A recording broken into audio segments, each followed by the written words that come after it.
Bismillahirrahmanirrahim. My name is Mohammad Hasnan. My father name is Maulvi Ais. My teacher name is Firoz Khan. Sufa Nanga Paisha Urdu School Akot. सबक न मचाने की कसर तुम कहाँ जा रहे हो बेटा। इत्मीनान से आराम से मैं एक सौदागर के पास जा रहा हूँ। अच्छा मैं समझा तुम किसी के पास पढ़ने जा रहे हो। शहर के मशहूर आलिम की ये बात सुनकर नुमान सोच में पड़ गया। उस ने वालिद के इंतकाल के बाद अपना खानदानी कारोबार संभाल लिया था। बचपन में उसने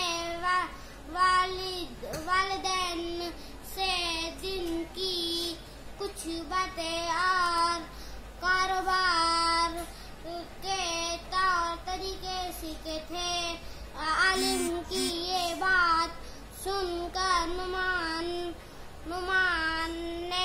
नुमान शहर के मदरसे में दाखिला ले लिया।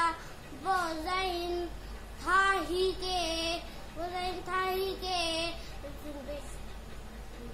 उसे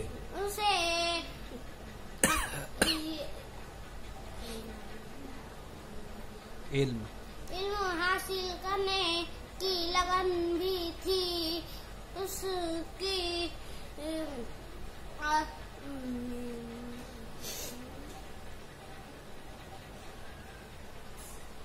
मेहनत रंग लाई।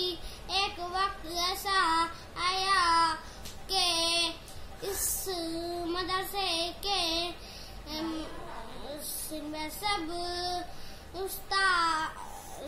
सबसे बड़े उस्ताद के इंतकाल के बाद नुमान को उस्ताद मुकर्रर किया गया। अस्सलाम वालेकुम सर।